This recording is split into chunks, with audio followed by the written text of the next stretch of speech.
Race number 1 at Flemington is a benchmark 84 over the 2,000 metres, and I've got Crimson Light on top. I'm very surprised this horse was double figures early. He's now into $11. 54 down to the 51 kilo, dropping a whopping 10 kilos from last start. Drawn barrier number 2, ought to be able to settle handy. Big straight at Flemington ought to be able to wind up. Turn a foot late, comes screaming over the top. Now with the 2 scratchings of Flash filling it interlinked, I think that she's clearly the one to beat.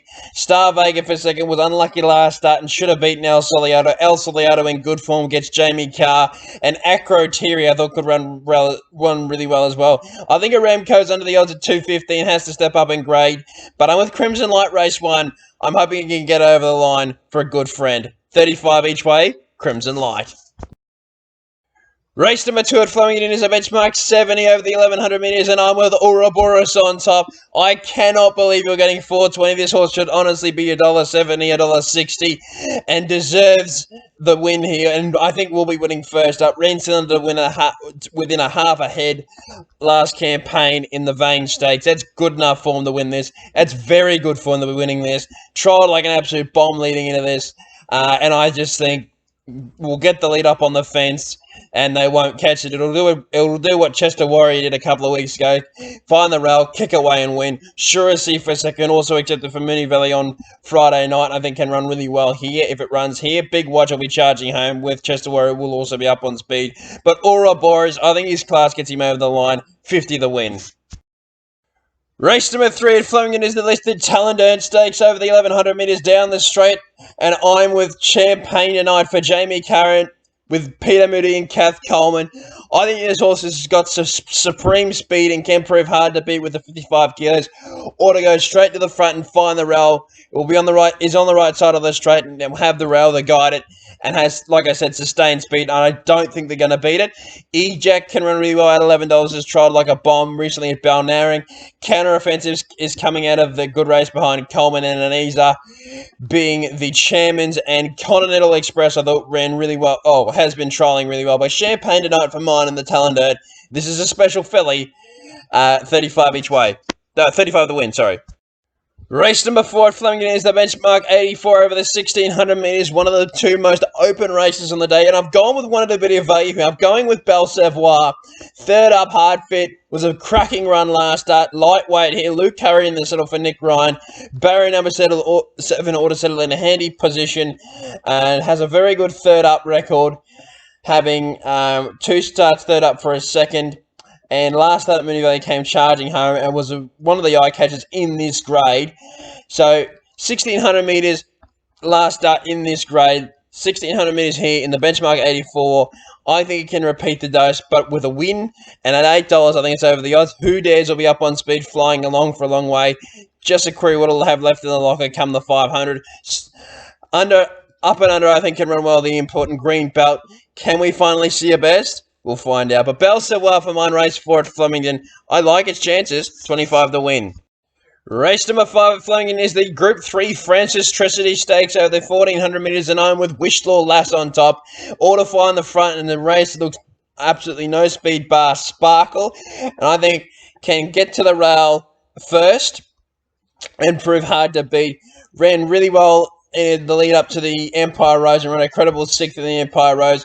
Beat Foxy Frida comfortably there. And has had Foxy Frida's measure on a couple of occasions. So I think has Foxy Frida covered. Vagrant's the unknown in the race.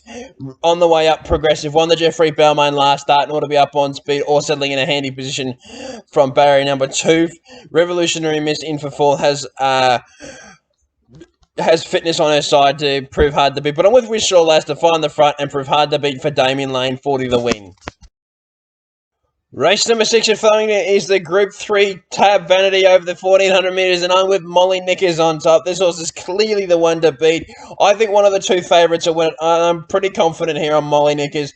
Ben Mellum in the settle for Peter Moody and Kath Coleman again.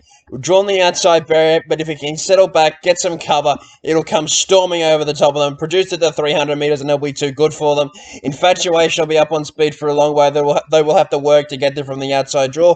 Donegal's 2 from 2 was a very good win last up. That has to come up in grade. And Basilin has already proven at the top grade, running third in the Oaks behind a star and Zardoz, but Molly Nickers for mine in the Vanity. I think she'll prove hard to beat. 30 the win.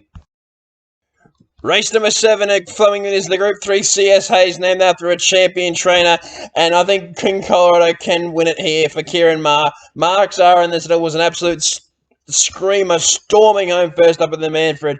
Took many, many lengths off Brave Mead late, and I think can prove hard to beat. It's drawn barrier 9, but I don't see that really to be an issue because it gives Mark Zara a lot of options. Can go forward or can get a position midfield because it proves in the Cox but it can go forward. So I wouldn't be worrying about the barrier. Otago for second will be up on speed 2 from 2. Very progressive, looking to go forward to the Australian Guineas. Riff Rocket, what a star he is, and he returns here off winning the Derby narrowly, and I think is a big chance here. And Cap for Ray, the maidener of this field, I think can run a heck of a race here. Has been performing in some very good races, and $34 I think is over the odds. But King Colorado for mine, he's a Group 1 winner, and he'll show them a fresh pair of heels in the C.S.Hayes. Race 8 at Flemington is the Group 1 Black Caviar Lightning Stakes. It's the big one over the 1,000 metres, and I'm with the Tangerine Tsunami to continue here. Imperatriz on top for Opie Bossum and Mark Walker. She can be at 80%. A lot of people are downing her because of that trial. She's an absolute star. She's the next sprinting star of Australia, and I think she'll take them by storm here. $1.90 is a very good price, and I don't think she'll start that on the day. But the price, whatever she jumps at, it'll justify how good she is because she's a very good mare. 1,000 metres, why is it a query? She won the McEwen last time she was first up, dominantly, beating a good horse in Giga ran straight past Rothfire, who's a very good horse on his day as well. So I think Imperatriz is with the starting point and the ending point here. I think she's clearly the one to beat. Cylinder, the unknown X Factor in the race, I think can run really well. Private Eye will be storming home, the same with Espiona. But the star will retain a the star will maintain her mantle here and win another Group 1. 100 of the win on the champ, Imperatriz. Race number 9 is the listed Elms Handicap. Good horses won this in the past Corner Pocket. And I think another good horse can win it here in Jimmysstar. Progressive, 5 from 6. Hasn't been defeated yet in Australia, and we haven't really found out what's under the bonnet because he's just done it so soft on each occasion. He's got the 54 kilos. Craig Williams back in the saddle. I think he's clearly the one to beat, but you're not getting a price to find out. $1.50. It's the only one on the market wanted early. Look, he's clearly on top. I think the value in the race is not an option. Flemington 40, 100 metres on a dry track. Great place bet. I'm going to have $35 to place on not an option. Windstorm, first up of 3 years. I think he's a good horse, but is going to need the run. And Petshero, 1,400 metres fresh ground on a good track. Back to Flemington, can proceed and improve performance. But I went Jimmysstar in the Elms, but the place is where I'm going with not an option. And the curtain closer on Black Caviar Lightning Day. Race 10 is a benchmark 84 over the 1,400 metres, and I'm with Punch Lane to finish the day. Very good winning last start. Went straight to the front and couldn't be beaten. Mark Zara down to the 56 kilos. You don't see that very often. And I think that's a big enough push to put this horse on top. Has had 7 starts for 4 wins and 2/3.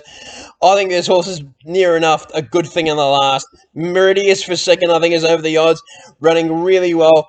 Backed up 2 weekends in a row to run a place on the Gold Coast meeting. Jamie Cow with the 60 kilos. That's the query, the 60, but I think can run well. Master Montero won impressively last start through the midweeks, and I think can run well again here. 4th up, hard fit, but drawn sticky in barrier number 11, and he's our Bonneville. Another one drawn sticky, but can run well. But I'm going to have 30 to win on Punch Lane and 7 each way on Meridius to end the day. Black Caviar Lightning Stakes Day. Thank you for watching my preview for Group 1 Black Caviar Lightning Stakes Day. I hope you've enjoyed it. I am really hoping Imperatriz can win the feature. She deserves to, because she's a star mare. But a lot of good bets to have throughout this card. A lot of value to be found, and hopefully Crimson Light can win the first for the Salmonator, because he's got a share in that one, and I think can run really well and win. Good luck, my friend. But thank you for watching again, and I'll see you next week for Blue Diamond Day.